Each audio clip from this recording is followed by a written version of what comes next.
Bismillahirrahmanirrahim. Assalamualaikum warahmatullahi wabarakatuh. Selamat siang.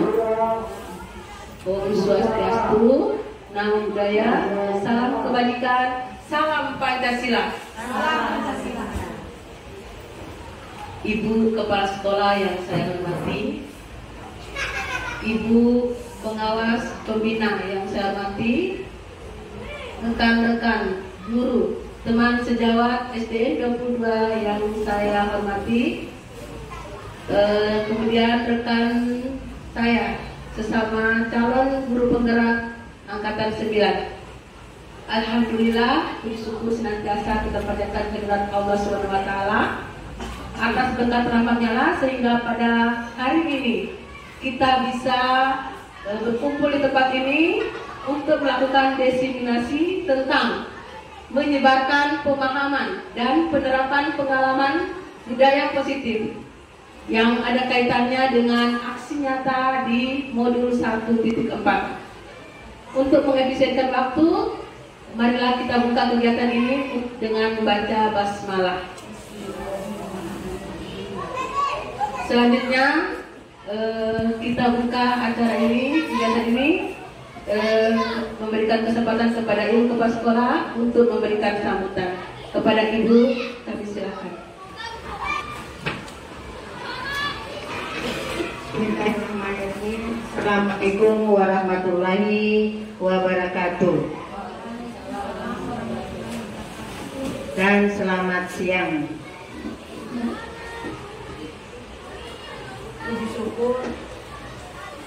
Puji syukur kita panjatkan kehadirat Allah Subhanahu wa taala, Tuhan yang Maha Esa, yang telah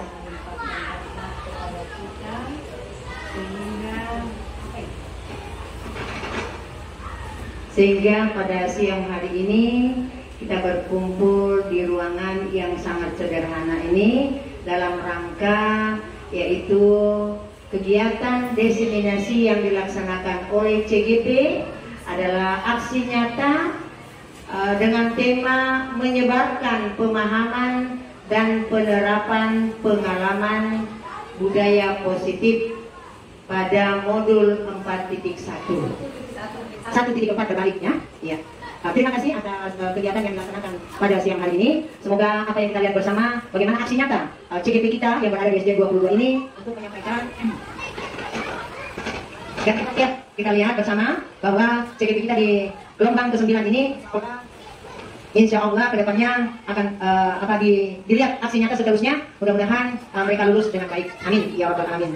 Di sini tidak banyak yang saya sampaikan, hanya tetap kita berharap kepada calon guru penggerak yang berikutnya nanti akan menyusul dan akan ada gelombang ke-11. Mudah-mudahan yang lain bisa ikut, ada beberapa lagi guru ya bisa ikut lagi ya, karena prestasi yang ada di SD 22 ini kita tahu bersama yang banyak itu adalah prestasi guru, yaitu calon guru penggerak, dan sudah ada berapa yang sudah selesai atau sudah lulus. Alhamdulillah, berberkahan ini juga kita peroleh bersama berkat kerjasama, berkat kerja tim yang saling mendukung. Apalagi kemarin-kemarin ada calon pengawas, sehingga kali ini mereka sudah sebagai pengawas pembina membantu beberapa calon guru penggerak.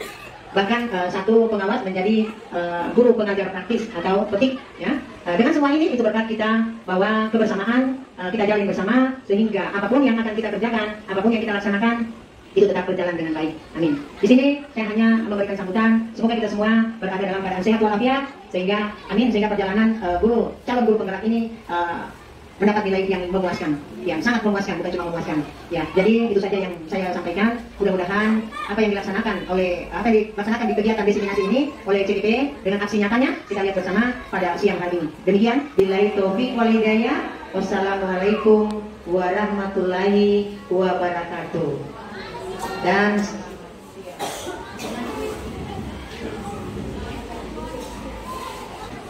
Assalamualaikum warahmatullahi wabarakatuh. Baik, ibu-ibu, tiada bapak-bapaknya, jadi ibu-ibu sekalian, hari ini kami CGP Angkatan 9 dari SDN 22 Palu akan mendiseminasikan penyebaran pemahaman dan penerapan pengalaman budaya positif. Tapi sebelumnya Saya mau ajak SBK. Asik, yes. Oke, silakan duduk kembali. Silakan masuk. Iya. Hari ini kami akan mendiseminasikan, menyebarkan pemahaman dan penerapan pengalaman budaya positif. Nah, pada konsep budaya positif ini, inti konsep budaya positif, nanti di sini ada disiplin positif dan nilai kebajikan universal. Kedua, teori motivasi hubungan dan penghargaan restitusi. Ketiga, keyakinan kelas. Keempat, kebutuhan dasar manusia dan dunia berkualitas. Kelima, restitusi. 5, posisi kontrol. Dan restitusi, segitiga restitusi. Baik, lanjut. Oke, sekarang saya akan memaparkan disiplin positif dan nilai-nilai kebajikan universal. Nah, di sini nanti kita akan melakukan kegiatan. Cobalah buka bagian A, mengepal tangan. Nah, coba bayangkan bahwa Anda menyimpan sesuatu yang sangat berharga di dalam tangan Anda. Nah, Anda perlu menjaga benda tersebut sekuat tenaga karena begitu pentingnya untuk kehidupan Anda. Nah, bagian B, orang yang B itu nanti akan mencoba dengan segala cara untuk membuka kepalan tangan Anda. Nah, teman Anda yang bagian B itu boleh membujuk, boleh merayu sampai memberikan sesuatu. Misalnya, saya belikan sesuatu tapi buka kau punya tangan. Nah, A itu harus memegang. Bagaimana caranya? A itu harus mengepal terus, ya. Jadi si B ini nanti bagaimana caranya dia mengusahakan untuk membuka tangannya itu. Nah, kalau kita buat prakteknya boleh 1-2 orang. Ibu Siti boleh. Ibu Siti boleh, silakan maju ke depan. Kemudian Ibu Rahma. Nah, boleh maju Bu. Nanti di sini kita akan mempraktekkan Ibu Siti yang mengepal tangan. Nah, nanti Ibu Rahma paksa buka. Caranya ini Bu, tapi dengan rayuan, bujukan. Misalnya sampai membelikan sesuatu, memberikan penghargaan apa? Ya. Ayo Bu, silakan. Ya. Ya, harus bujukannya, harus bujuk. Ya, ayo sekarang.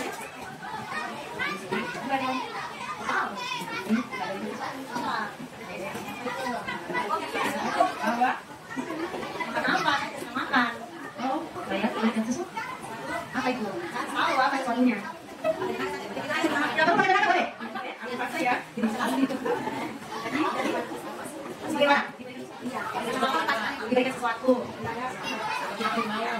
Berarti Ibu Siti tidak mau melepaskan genggamannya. Berarti jangan dipaksa. Berarti Ibu Siti ini walaupun diberikan ini mau diberikan sesuatu sampai melihat makan dan makan dari sa. Ibu Siti tidak mau. Iya. Nah, sekarang kita mau tahu. Oke, terima kasih. Tapi kamu ya. Nah, sekarang kita mau tahu kenapa Ibu Siti apa tujuan Ibu Siti sampai tidak mau melepaskan genggamannya. Saya memiliki prinsip, saya mau diberi hadiah yang saya mau. Itu. Tapi tadi saya punya impian itu tidak bisa dikabulkan oleh Ibu Rahma. Ya, ada impian itu ada di dalam sini. Jadi sampai Ibu Siti tidak mau melepaskan kepala ini karena di dalam kepala ini ada impiannya. Impiannya yang harus dia capai. Iya, itu berapa walaupun diberikan iming-iming, diberikan penghargaan, tapi dia tidak mau. Terima kasih Bu. Mau tahu apa impiannya? Apa impiannya Bu? Oke, terima kasih Ibu Rahma dan Bu Siti. Iya. Jadi kepala Ibu Siti tadi susah dibuka oleh Ibu Rahma, walaupun Ibu Rahma itu sudah memberikan penghargaan, sudah memberikan ini, tetapi Ibu Siti tidak mau melepaskan kepalanya itu karena di dalam kepalanya itu ada impian yang harus dia capai. Begitu juga anak-anak kita mereka mempunyai impian yang kuat untuk mencapai kesuksesan dan cita-cita mereka. Nah, sekarang ada teori kontrol menurut Dr. William Glasser dalam kontrol teori yang kemudian hari berkembang dinamakan choice teori, meluruskan beberapa miskonsepsi tentang makna kontrol. Yang pertama, ilusi guru mengontrol murid. Guru tidak dapat memaksa murid untuk berbuat sesuatu jikalau murid tersebut memiliki untuk tidak melakukannya. Yang kedua, ilusi bahwa semua perbuatan positif efektif dan bermanfaat. Itu segala usaha untuk mempengaruhi murid agar mengulangi sesuatu perilaku tertentu Yang ketiga, ada ilusi bahwa kritik dan membuat orang merasa bersalah dapat menguatkan karakter. Di situ menggunakan kritik dan rasa bersalah untuk mengontrol murid menuju pada identitas gagal. Yang kemudian, ilusi bahwa orang dewasa memiliki hak untuk memaksa. Orang dewasa akan menyadari bahwa perilaku memaksa tidak akan efektif untuk jangka waktu panjang. Nah, bagaimana seorang bisa berubah dari paradigma stimulus respon ke pendekatan teori kontrol? Ya. Bagaimana seorang bisa berubah dari paradigma stimulus respon kepada pendekatan teori kontrol? Menurut Stephen R. Cover, mengatakan bahwa bila kita ingin membuat kemajuan, perlahan-lahan sedikit-sedikit ubahlah sikap atau perilaku kita, ya. Namun bila kita ingin perbaiki cara-cara utama kita, maka kita perlu mengubah kerangka acuan kita. Jadi bagaimana caranya kita dapat mengubah dari diri kita sendiri? Nah, di sini ada makna kata disiplin. Nah, ketika kita mendengar kata disiplin, kebanyakan orang menghubungkan kata disiplin dengan tata tertib, teratur, dan kepatuhan pada peraturan. Kata disiplin juga sering dihubungkan dengan hukuman. Padahal itu sungguh berbeda, karena belajar tentang disiplin positif tidak harus dengan memberi hukuman. Justru itu adalah salah satu alternatif terakhir dan kalau perlu tidak digunakan sama sekali. Nah, menurut Bapak Ki Hajar Dewantara menyatakan bahwa di mana ada kemerdekaan, disitulah harus ada disiplin yang kuat. Oke, sekarang kita tentang nilai-nilai kebajikan. Nah, nilai-nilai kebajikan yang universal meliputi hal-hal seperti keadilan, tanggung jawab, kejujuran, bersyukur, lurus hati, berprinsip, integritas, kasih sayang, rajin, komitmen, percaya diri, kesabaran, dan masih banyak lagi. Saya rasa Bapak Ibu guru di sini sudah memiliki nilai-nilai kebajikan yang telah dibatalkan tadi. Nah, kemudian yang berikutnya teori motivasi, hubungan, dan penghargaan restitusi. Oke, teori motivasi. Dia Gauser dalam bukunya menyatakan bahwa ada 3 motivasi. Yang pertama, untuk menghindari ketidaknyamanan atau hukuman. Yang kedua, untuk mendapatkan imbalan atau penghargaan dari orang lain. Yang ketiga, untuk menjadi orang yang mereka inginkan dan menghargai diri sendiri dengan nilai-nilai yang mereka percaya. Kemudian, hukuman dan penghargaan restitusi. Dalam menjalankan peraturan ataupun keyakinan kelas, bila mana ada suatu pelanggaran, tentunya sesuatu harus terjadi. Untuk itu kita perlu meninjau ulang tindakan penegakan peraturan atau keyakinan kelas sekolah kita selama ini. Tindakan terhadap suatu pelanggaran pada umumnya berbentuk hukuman atau konsekuensi. Nah, dalam modul ini akan diperkenalkan program disiplin positif yang dinamakan restitusi. Nah, restitusi adalah proses menciptakan kondisi bagi murid untuk memperbaiki kesalahan mereka sehingga mereka bisa kembali pada kelompok mereka dengan karakter yang lebih kuat. Nanti sebentar teman saya akan menjelaskan tentang restitusi. Kemudian yang berikutnya keyakinan kelas. Nah, di sini ada dalam membentuk keyakinan kelas sekolah ada hal-hal yang perlu diperhatikan. Pertama, misalnya keyakinan kelas bersifat lebih abstrak daripada peraturan yang lebih rinci dan konkret. Kedua, keyakinan kelas berupa pernyataan universal. Yang ketiga, pernyataan keyakinan kelas senantiasa dibuat dalam bentuk positif. Yang keempat, keyakinan kelas sebenarnya tidak terlalu banyak. Kemudian keyakinan kelas sebaiknya sesuatu yang dapat diterapkan di lingkungan tersebut. Yang berikutnya, semua warga kelas hendaknya itu berkontribusi dalam pemantauan keyakinan kelas lewat kegiatan curhat pendapat. Yang berikutnya, bersedia meninjau kembali keyakinan kelas dari waktu ke waktu. Nanti teman saya di sini pada keyakinan kelas ini dulunya itu sebuah peraturan seperti tata tertib sekolah, peraturan sekolah. Tetapi sekarang itu kita diganti dengan keyakinan kelas. Kenapa? Dengan menggunakan kata-kata positif. Kalau dulu kan dilarang membuang sampah di sini, tidak boleh membuang sampah sembarangan. Tapi itu harus menggunakan, sekarang itu kita harus menggunakan kata-kata positif. Jangan buanglah sampah pada tempatnya. Gitu. Jangan menggunakan kata jangan dan tidak boleh. Nah, sekarang itu kita harus menggunakan kata-kata positif. Nah, contohnya seperti ini. Selalu menjaga kebersihan, disiplin dan tepat waktu, saling tolong-menolong, berbicara dengan sopan, saling menghormati. Nah, ini semua menggunakan kata-kata positif. Lanjut. Nah, di keyakinan kelas ini ada namanya tabel Y, tabel T. Tabel ET itu tampak seperti dan tidak tampak seperti. Maksudnya kalau misalnya tampak seperti, datang tepat waktu. Datang tepat waktu dia tampak. Nah, kalau tidak tampak seperti, sering hadir terlambat. Berarti tidak tampak seperti. Dia sering hadir kita tidak bisa lihat. Kalau dia datang tepat waktu kita bisa lihat karena kita biasa masih ada di halaman sekolah. Kalau misalnya tidak tampak seperti, sering hadir terlambat, kita sudah berada di kelas, sudah jatuh dia terlambat. Nah, itu. Misalnya menyapa teman dengan guru setiap hari, itu tampak seperti. Nah, tidak tampak seperti, tak acuh kepada teman dan guru, dia lewat saja, cuek, gitu. Dan berikutnya. Nah, di sini selain tabel Y, tabel T, tabel Y juga. Nah, dia terdengar, terlihat, berperilaku. Kalau terdengar, misalnya satu orang berbicara, yuk, saya bantu, berarti dia terdengar. Nah, kalau terlihat, berempati terhadap perasaan orang lain. Misalnya memegang barang milik orang lain. Nah, saya memegang barang milik ibu Nimada, berarti dia terlihat bahwa saya memegang. Betul. Kemudian berperilaku, misalnya tersenyum ramah. Jadi dia berperilaku kelihatan tersenyum ramah. Jangan tersenyum ramah berarti dia tidak tersenyum. Nah, itu berperilaku. Nah, kemudian sebentar ini nanti teman saya akan menjelaskan lagi tentang tiga lagi, yaitu kebutuhan dasar manusia dan dunia, kemudian restitusi 5 posisi kontrol, dan restitusi segitiga restitusi. Untuk saya demikian pemaparan ketiganya, disiplin, teori motivasi, dan keyakinan keras. Nanti selanjutnya akan dilanjutkan oleh teman saya, Ibu Timada. Kepada Ibu Timada, kami bersama.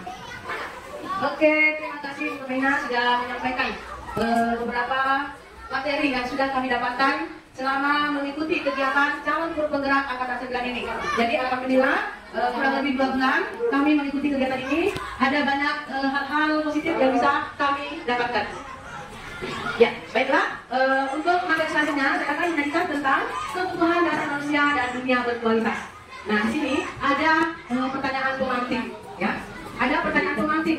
Misalnya kita guru, ya. Kita guru di sekolah ini tentunya punya berbagai macam masalah. Contoh masalah yang saya tampilkan, misalnya Ibu Widya, guru kelas 2A, itu mendapat laporan dari beberapa muridnya bahwa ada teman mereka yang bernama Usran itu seringkali meminta bekal makan siang dengan paksa kepada temannya.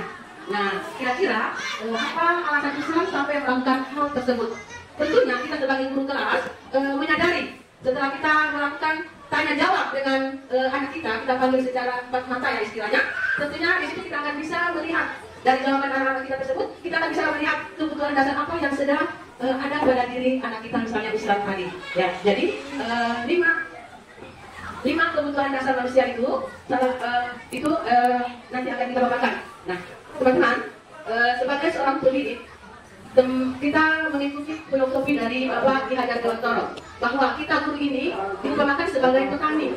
Tugas kita ini hanya menuntun bagaimana padi yang kita tanam itu tumbuh dengan subur dengan cara memperhatikan, misalnya kita menggunakan bibit yang baik. Kemudian bibit tersebut kita rawat, kita jaga dari hama, kita pupuk, kita siram. Nah, inilah tugas guru diumpamakan oleh Bapak pendidikan kita. Ya, jadi kita guru ini berusaha untuk bagaimana tanaman padi itu nantinya bisa menghasilkan tanaman padi yang subur.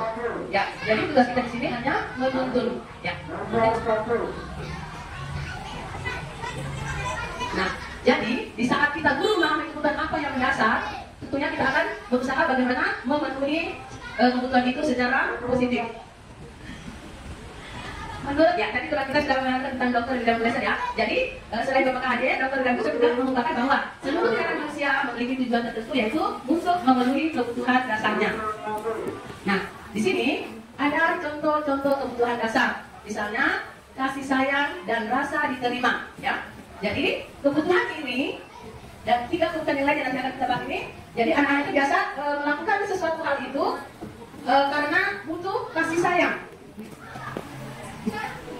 Ya, kemudian ada kebutuhan untuk bertahan hidup, ini kebutuhan yang pertama ya. Misalnya tadi si Usran, kenapa sampai kau makan makanan kenapa sayang? Ya, biasa kita teman yang oh karena saya lapar ibu. Berarti dia masuk kategori kebutuhan bertahan hidup.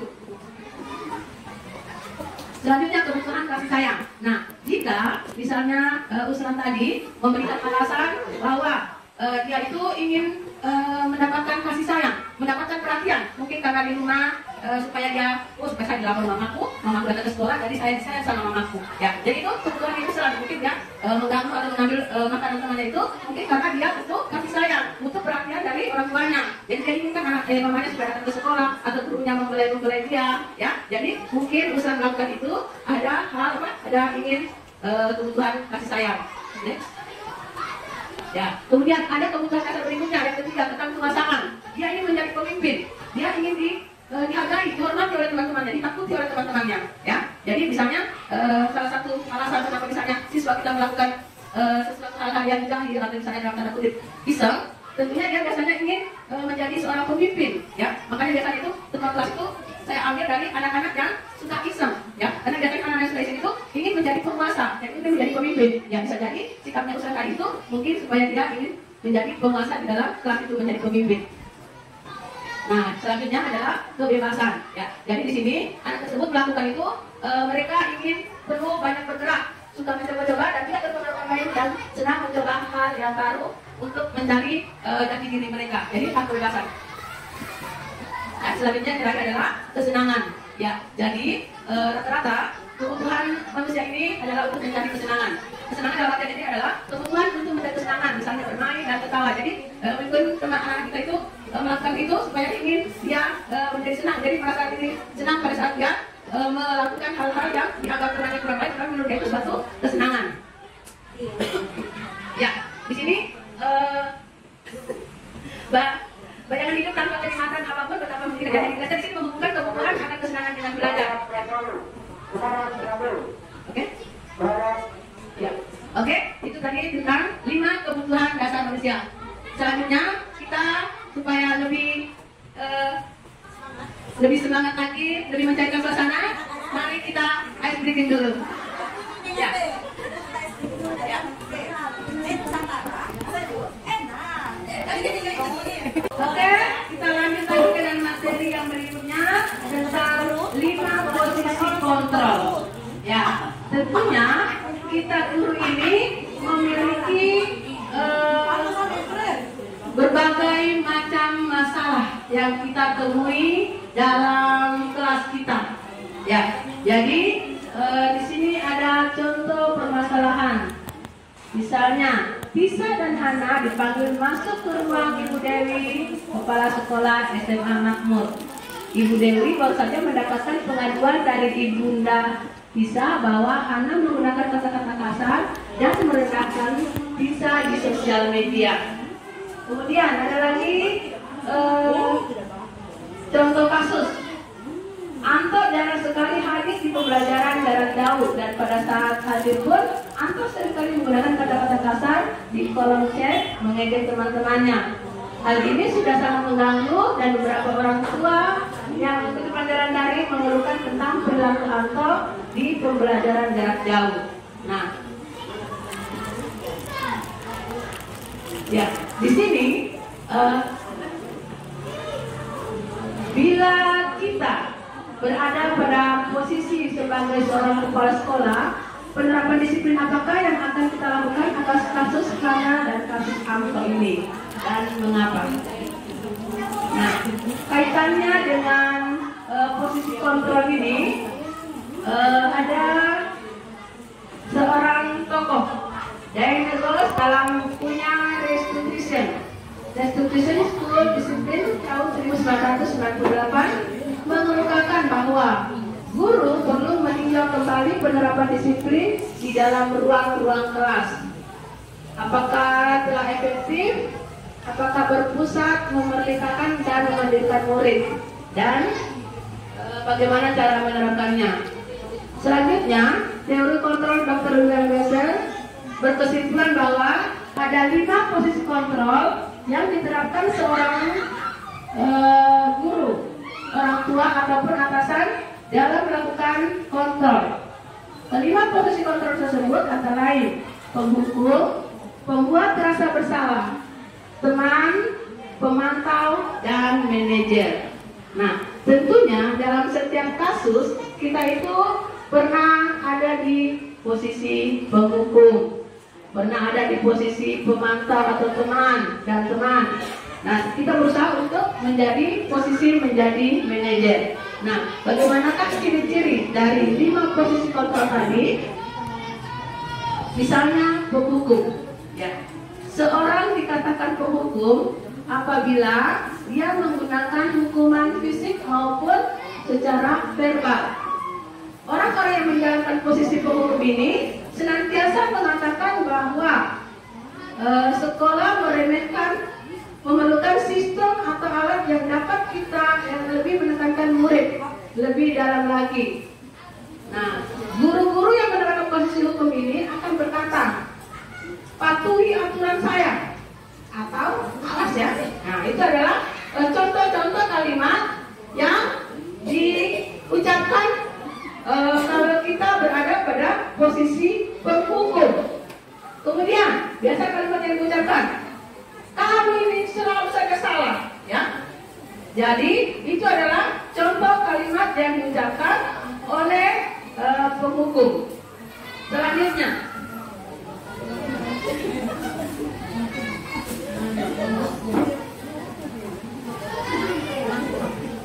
nah, jadi ciri-ciri kita memiliki sifat atau guru penghukum adalah memiliki nada yang tinggi, ya, dengan gestur tubuh, mata melotot, menunjuk-nunjuk, menghardik, ya itu adalah contoh-contoh bahwa kita adalah seorang penghukum.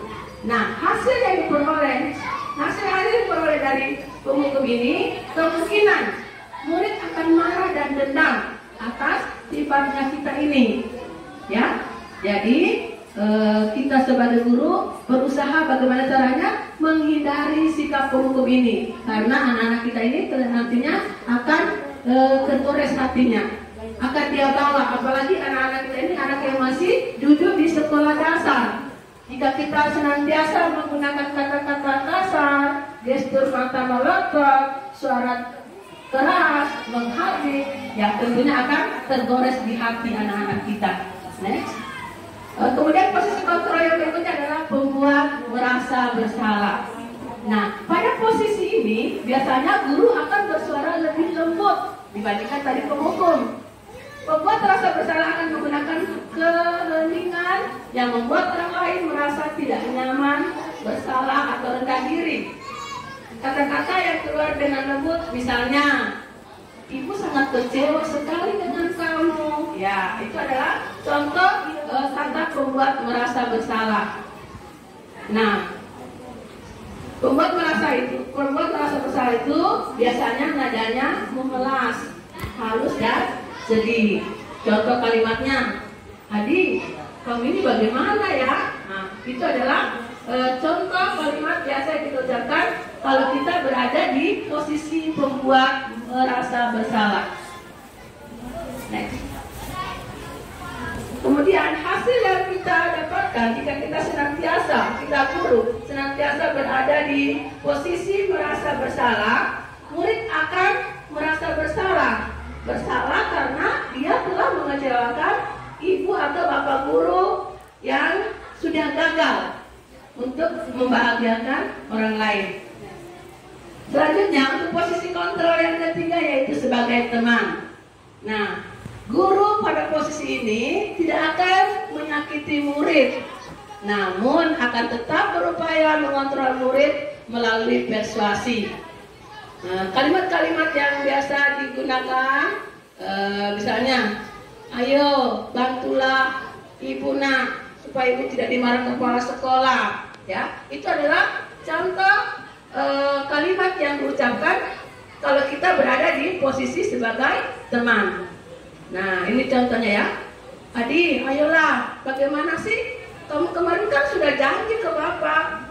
Nah, jadi di situ ada perasaan seorang guru yang menganggap siswanya adalah sebagai teman. Namun, apa yang dihasilkan dari kalau kita selalu memposisikan diri sebagai teman? Hasilnya, murid akan senang dan akrab dengan guru. Namun, di sisi lain ada dampak negatifnya ya. Murid tersebut menjadi tergantung pada guru tersebut. Bila ada masalah, dia merasa bisa mengandalkan guru tersebut untuk membantunya. Akibat lain dari posisi teman ini, ya.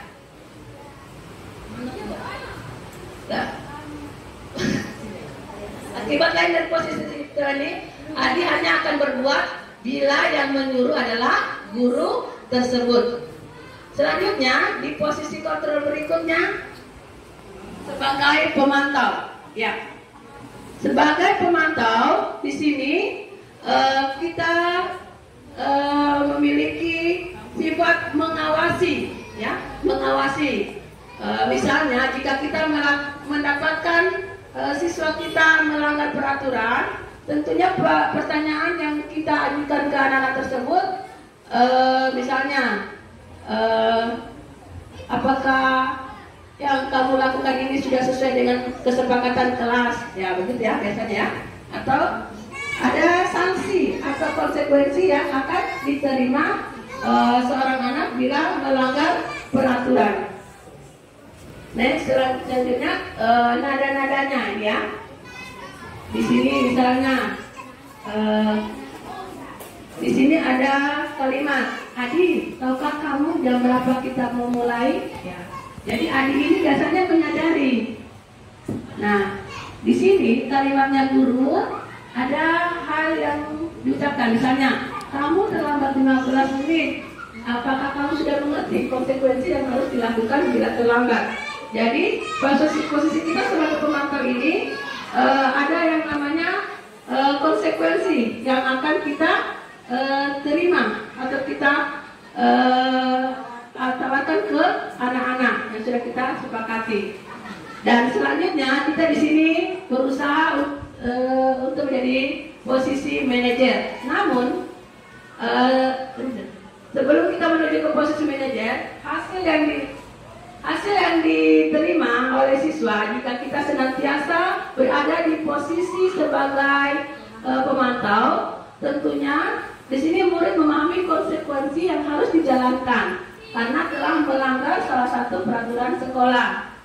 Guru tidak menunjukkan suatu emosi yang berlebihan, menjadi marah atau membuat merasa berbuat salah. Jadi di sini murid tetap dibuat tidak nyaman, yaitu dengan harus tinggal kelas pada waktu jam istirahat dan mengerjakan tugas. Guru tetap harus memantau murid pada saat mengerjakan tugas di jam istirahat karena murid tidak bisa ditinggal seorang diri. Nah, di sini adalah yang terakhir, posisi kontrol manajer. Kita di sini menginginkan semua menjadi posisi kontrol manajer. Karena di posisi kontrol manajer ini kita membuat siswa sendiri yang akan menyelesaikan masalahnya. Ya, kita tidak lagi dipusingkan lagi dengan konsekuensi atau sanksi, karena siswa tersebut yang akan menyadari kesalahannya. Ya, jadi di posisi manajer ini murid diajak untuk menganalisis kebutuhan dirinya maupun kebutuhan orang lain.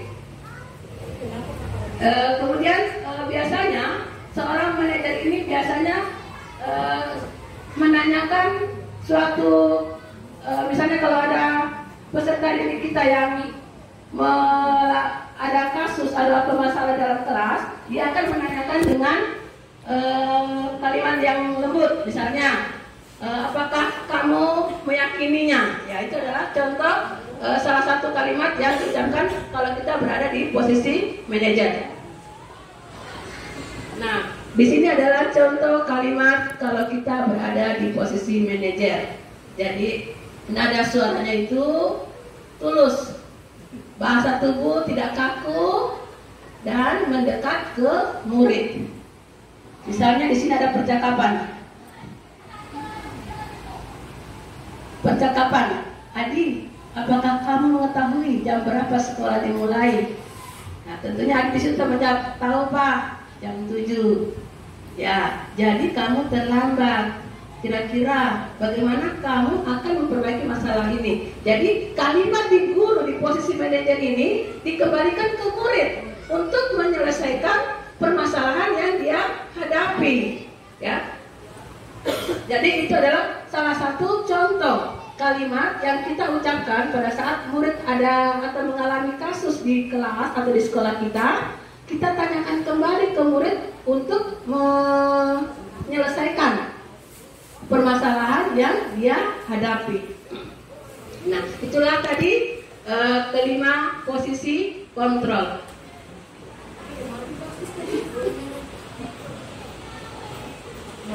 Ya. Oke, masih semangat? Masih semangat? Halo, tangannya dulu, halo. Halo. Coba sekarang kita mau ice breaking lagi. Berdiri semua, boleh berdiri ibu-ibu? Oke. Nah, sekarang karena siang, biasanya itu siang tidak fokus. Tapi pasti ibu-ibu guru di sini pasti fokus, bukan cuma Kita masuk pada materi yang berikutnya tentang restitusi. Tadi pada pembahasan pertama sudah ada disinggung sedikit teman kami Ibu Mutmainah tentang restitusi. Jadi saya ulang kembali bahwa restitusi adalah proses menciptakan kondisi bagi murid untuk memperbaiki kesalahan mereka sehingga mereka bisa kembali pada kelompok mereka dengan karakter yang lebih kuat. Itu adalah definisi dari restitusi. Nah, untuk menyelesaikan sebuah masalah, jika kita berada di posisi kontrol, sebaiknya menggunakan yang namanya istilahnya segitiga restitusi. Dikatakan segitiga restitusi karena ada 3 langkah-langkah yang akan kita lakukan dalam menyelesaikan kasus atau permasalahan yang dihadapi oleh barangkali teman sejawat kita, siswa kita, anak kita, ya. Jadi dimanapun kita berada, jika kita ingin menyelesaikan sebuah kasus atau permasalahan, sebaiknya kita berada di posisi kontrol yang tadi, yaitu manajer, dengan menggunakan 3 langkah dalam menyelesaikan masalah. Langkah yang pertama adalah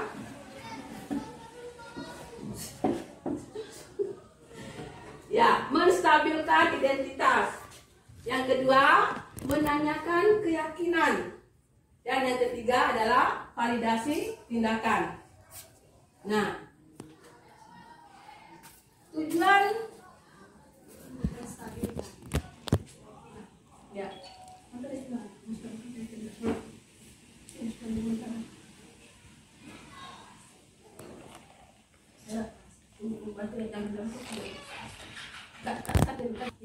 Nah, selanjutnya kalau kita menemui atau mendapatkan kasus di kelas kita, misalnya anak teman atau murid kita itu ada yang selalu terlambat datang ke sekolah.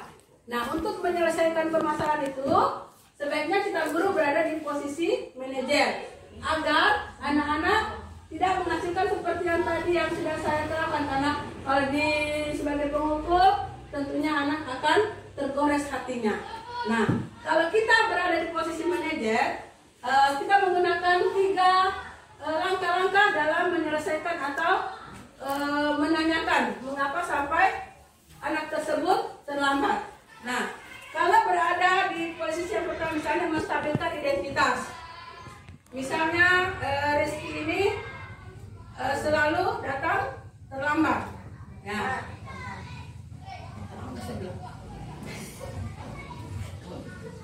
Nah, misalnya Rizky berada di posisi dia selalu datang terlambat. Nah, pertanyaan yang berkaitan dengan segitiga restitusi di posisi menstabilkan identitas, tentunya kita bertanya, menurut biasanya kita selama ini ibu lihat misalnya Rifat selalu terlambat, ya. Berarti kita bertanya dengan nadanya juga kita tidak terlalu tinggi, ya. Nah, kita lihat dulu ya, berapa kali sudah Rifat datang terlambat sayang. Nah, tentunya di situ kita lihat dia sendiri ya, mengetahui sendiri, dia punya kesadaran. Sudah berapa kali Rifat datang terlambat? Hari-hari. Ya.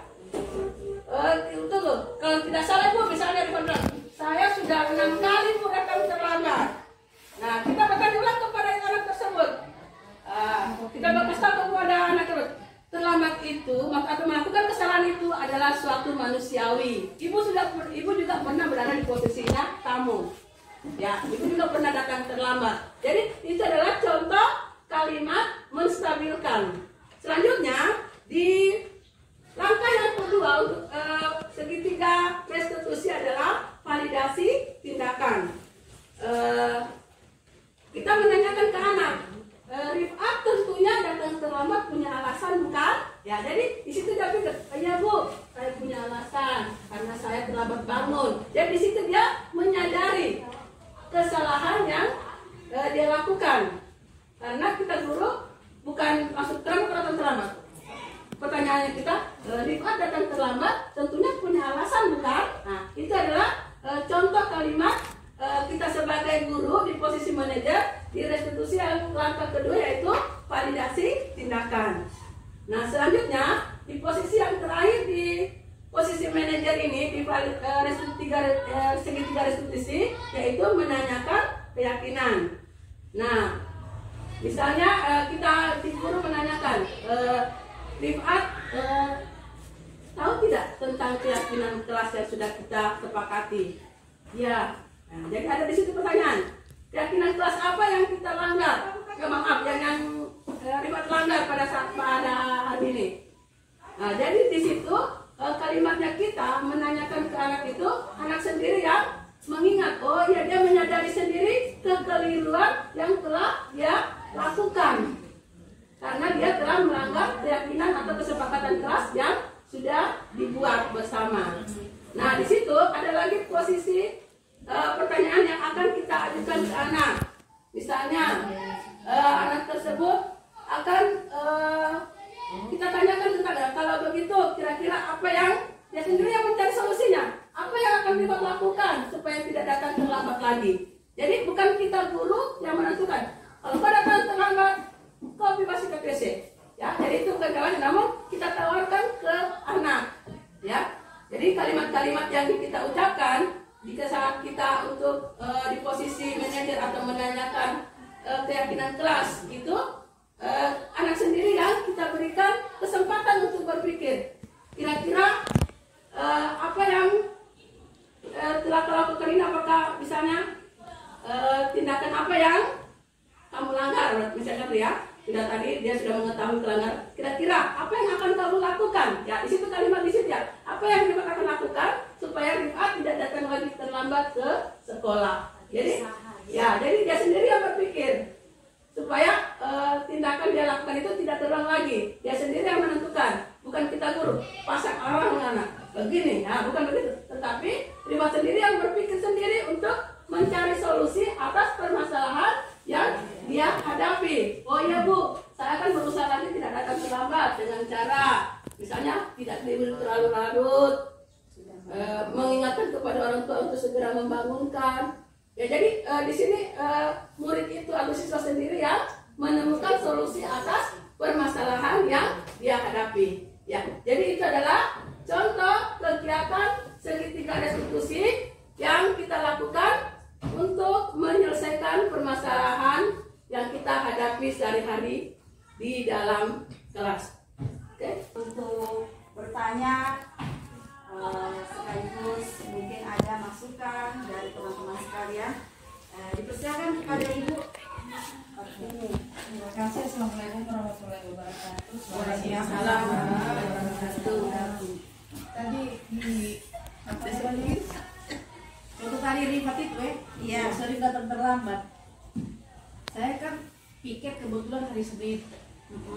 Jadi yang paling saya hafal mukanya itu Rifat sama Zaki. Jadi saya pernah melakukan hal seperti itu waktu baru-baru masih sementara ikut guru penggerak. Saya lakukan hal itu. Jadi saya tanya alasannya kenapa sampai lambat. Saya lambat bangun dibilang Zaki. Saya tanya lagi, kenapa kau lambat bangun? Dia bilang, saya amin Bu, tidak dikasih bangun. Oh, tidak dikasih bangun sama orang tua. Baru yang kedua juga, alasan yang kedua juga, kadang dia sudah mau pergi, tapi orang tuanya yang masih belum mau antar dia ke sekolah. Rifat juga seperti begitu, selalu bilang lambat bangun. Jadi saya kembalikan sama mereka, kira-kira untuk mencegah lambat bangun itu apa yang harus kamu lakukan? Cepat tidur Ibu Guru. Terus apakah kamu sudah lakukan untuk cepat tidur? Saya bilang, ya Ibu Guru, biasanya mereka orang tua itu mungkin kecelokan, dia main HP terus sampai tidur pegang HP. Kapan matanya mengantuk sekali baru, jadi bangunnya itu kesiangan. Saya pernah gali seperti begitu di lapangan pada saat dia terlambat. Jadi saya bilang, kamu bisa berjanji tidak? Kamu tahu apa yang harus kamu lakukan supaya kamu tidak terlambat? Ya, iya Bu, boleh cepat tidur. Ya, kalau cepat tidur itu berarti tidak boleh main HP sampai dia sudah temukan masalahnya dia kan? dia lambat bangun karena dia lambat tidur karena HP. Yang kedua orang tua juga, tapi paling itu yang 2 orang itu dia karena HP sampai dia lambat bangun. Jadi saya kasih tahu, kamu tahu di sekolah itu orang mulai upacara kalau hari Senin jam 7 pagi. Berarti kamu sebelum jam 7 itu sudah harus ada di sekolah. Tetapi hari Senin depannya mereka sudah jawab, dorong temukan sendiri solusinya. Tapi hari Senin depannya begitu terus, muka yang sama. Kira-kira bagaimana? Ya.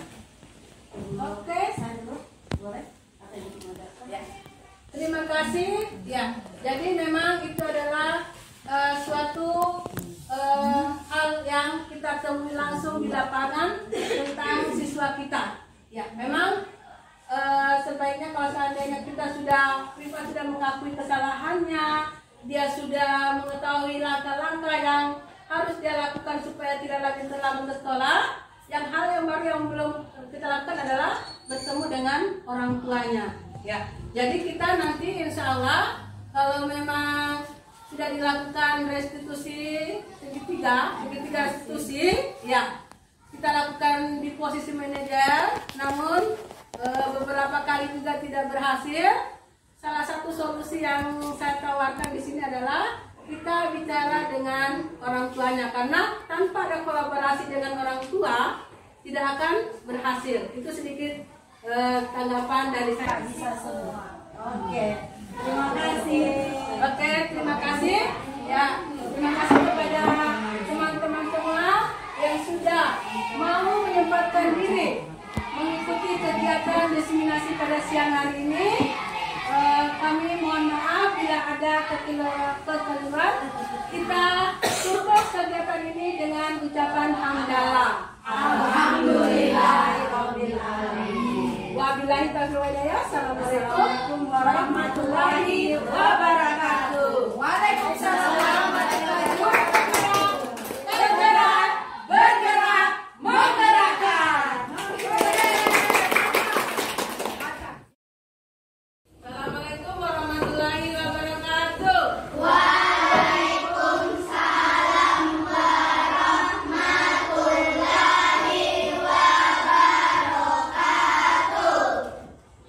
Mana semangatmu? Alhamdulillah, terima kasih anak-anak. Nah, hari ini kita akan membuat keyakinan kelas. Nah, keyakinan kelas itu diawali dengan yang namanya kesepakatan. Nah, kalau yang dulu kalian pernah dengar yang namanya peraturan. Siapa yang pernah dengar apa itu pernah dengar peraturan? Ada? Ya, peraturan. Ada juga namanya tata tertib, ya. Nah, sekarang kita membuat yang namanya kesepakatan. Jadi, ada perbedaan antara peraturan dan keyakinan atau kesepakatan kelas yang akan kita buat. Ada yang bisa membedakan antara peraturan, misalnya peraturan sekolah atau tata tertib sekolah dengan keyakinan sekolah. Siapa yang bisa bedakan, nak? Peraturan dan keyakinan atau kesepakatan sekolah. Lalu pernah membuat keyakinan sekolah di mana? Di saat apel ya, membuat keyakinan sekolah. Nah, ada juga yang namanya peraturan sekolah. Ada yang bisa bedakan? Nah, jadi kalau peraturan itu atau tata tertib itu guru atau kepala sekolah langsung yang buat. Misalnya, kalian harus datang ke sekolah 15 menit sebelum bel berbunyi. Nah, itu namanya peraturan. Namun, kalau kesepakatan atau keyakinan, kalian sendiri ya menemukan ide-idenya. Ya, kalian sendiri yang akan mengemukakan apa yang kalian mau untuk sekolah kita pada saat kita membuat keyakinan sekolah di lapangan lalu. Ya, kalian sendiri ya diberi kesempatan untuk mengungkapkan apa yang akan kalian lakukan agar kalian selama berada di lingkungan sekolah ini kalian menjadi nyaman. Ya, jadi beda antara peraturan dan keyakinan kelas. Kalau peraturan itu tidak ada umpan balik, tidak ada kita dimintakan pendapat ya, tidak dimintakan pendapat dari kalian. Ya, langsung dibuat itu peraturan. Ini peraturan yang saya buat tanpa harus ada kata sepakat dari kalian. Nah, sekarang kita membuat kesepakatan kelas. Nah, kesepakatan kelas ini dibuat agar kelas kita atau kalian merasa lebih nyaman di dalam kelas selama berada di dalam kelas ini ya. Jadi kalian sendiri nantinya yang akan menuliskan kira-kira apa atau ide-ide apa atau saran apa yang akan kalian tuliskan nanti di saat nanti pada saat kita membuat kesepakatan kelas ini ya. Jadi ibu meminta saran atau ide atau masukan dari kalian semua. Kira-kira apa ide atau saran dari kalian agar kalian merasa nyaman selama berada di ruang kelas 5A. Sampai di sini udah ditanyakan? Bisa? Ya, jadi kesepakatan kelas atau yang kalian mau tuangkan itu kalian tuliskan di kertas yang akan ibu bagi ini ya. Kalian tuliskan apa yang membuat kalian bisa nyaman selama kalian berada di dalam kelas ya.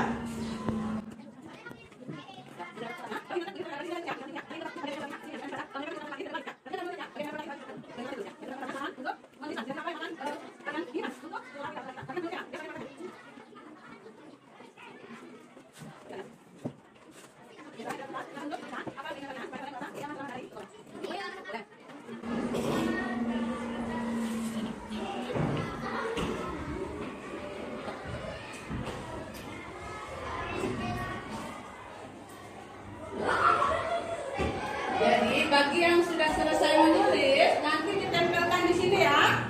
Buka.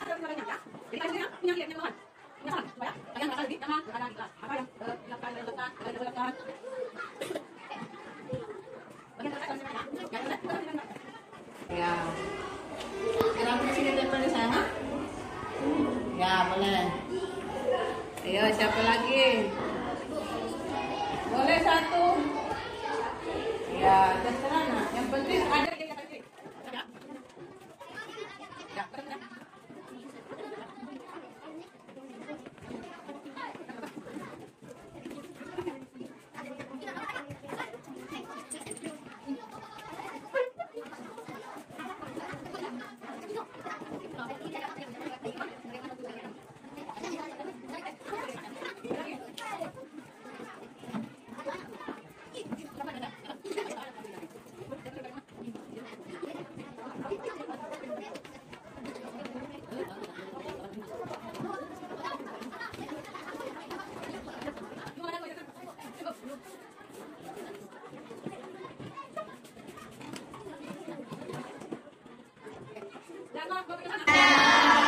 Oke, tepuk tangan untuk kita semua.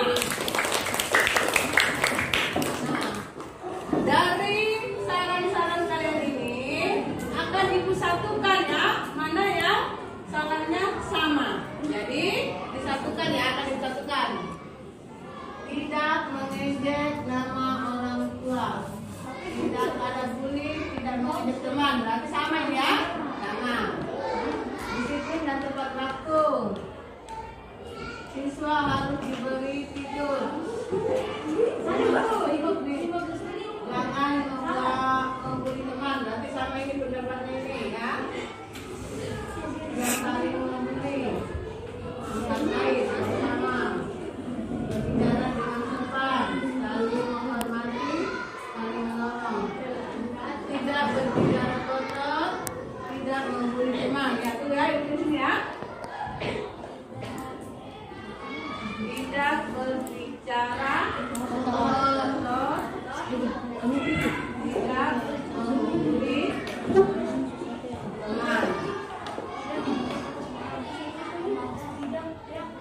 tidak saling mengejek. Di sini ada lagi kata tidak saling mengejek.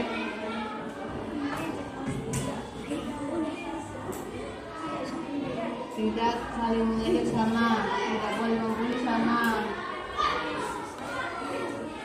Nah ini tidak boleh membuang sampah.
berarti apa?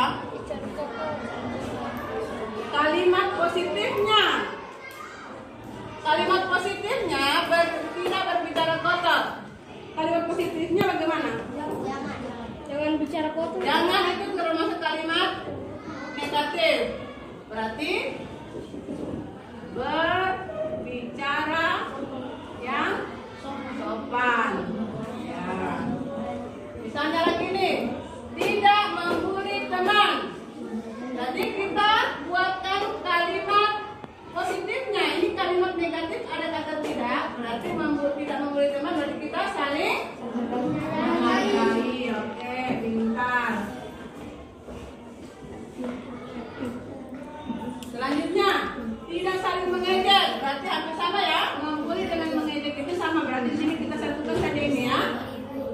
Kemudian, tidak boleh membuang sampah sembarangan. Berarti kita masuk menjaga kebersihan. Iya.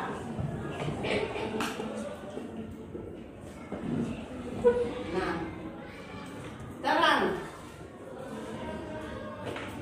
dari beberapa kesepakatan kelas yang sudah kalian tuliskan ini, itu yang ibu dapatkan ada yang kalimat negatif, ya. Kalimat negatif kita ubah ke kalimat atau kata yang positif. Kata tidak jangan dilarang kita hilangkan, ya.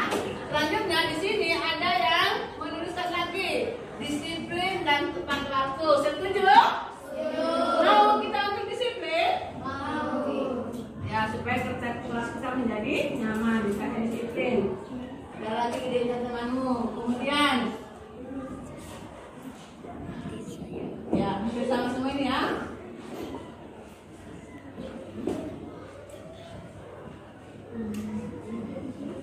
Kelas harus bersih dan tidak kotor. Berarti sama itu ya, menjaga kebersihan.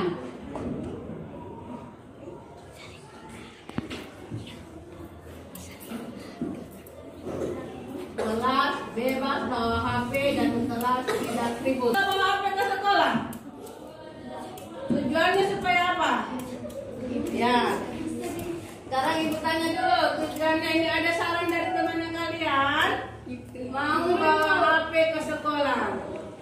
Nah, HP itu tidak dilarang, tetapi ada waktu-waktu tertentu, ada hari-hari tertentu kalian belajar melalui IT atau HP, ya. Jadi ibu tanyakan kembali di antara kalian yang setuju dengan pendapatnya teman tidak maunya bawa HP ke sekolah, angkat tangan. Ada? Ya, masuk ke dalam keyakinan kelas kita atau tidak usah? Karena dampak negatif dari HP itu lebih banyak kalau tanpa pengawasan. HP itu bagus, tetapi kalau masih dalam tahap pengawasan. Tetapi kalau kalian semua dalam kelas ini bawa HP, tidak akan bisa sortir satu-satu apa yang kalian nonton di HP, ya. Jadi untuk sarannya teman kalian untuk membawa HP, masukkan dalam keyakinan kelas kita atau tidak? Ya. Karena lebih banyak nanti di hari tertentu saja ya, di hari tertentu saja. Nanti diinfokan di grup. Kalau ada pembelajaran yang berkaitan dengan IT baru boleh bawa ya. Kalau menghargai dari kita belajar berarti masuk dalam kata disiplin.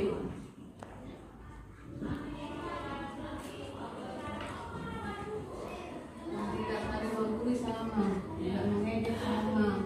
Tolong menolong ya. Kita masuk di sini. Setuju kita masuk dalam keyakinan ya. Saling tolong menolong. Ya. Jadi kita sudah temukan 5 keyakinan kelas kita. Nah, di antara 5 keyakinan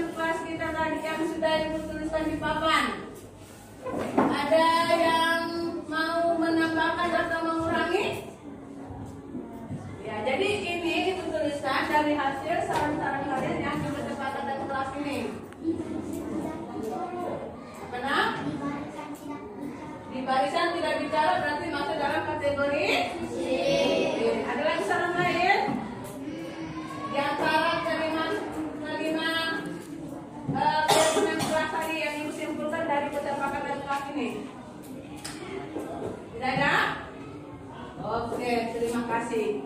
Jadi inilah hasil dari kesepakatan kelas kita hari ini. Jadi tolong nanti kita laksanakan, kita jalankan dengan penuh tanggung jawab. Saling mengingatkan ya dengan menggunakan kata-kata yang sopan. Siapa tahu lagi menambahkan tidak? Ada lagi yang minta saran menambahkan tadi? Ya, tidak, berarti ini adalah kesepakatan kita kelas kita pada hari ini. Oke, tepuk tangan untuk kita semua. Tadi kita sudah ada keyakinan kelas yang sudah kita sepakati bersama ya. Nah, supaya keyakinan kelas ini bisa kita laksanakan dengan penuh tanggung jawab, tentunya kita ada yang namanya menandatangani hasil kesepakatan atau keyakinan kelas yang sudah kita buat ya. Jadi untuk menandatangani hasil keyakinan kelas kita ini, mulai dari Mikaela ya, maju untuk menuliskan nama dan tanda tangan. Silakan Mikaela.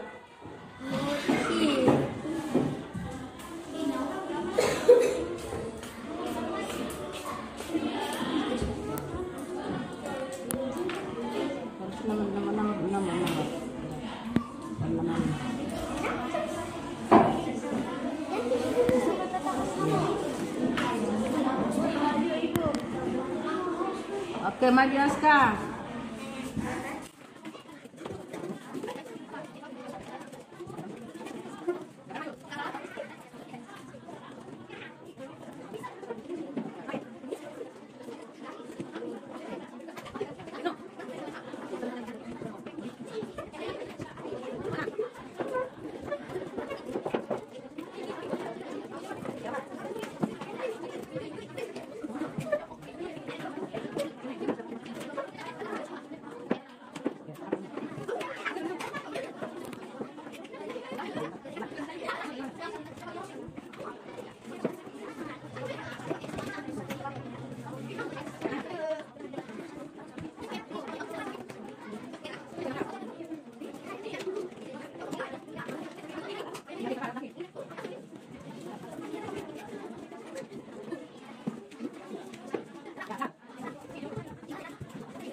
Kita sudah menandatangani hasil dari keyakinan kelas yang sudah kita buat bersama hari ini.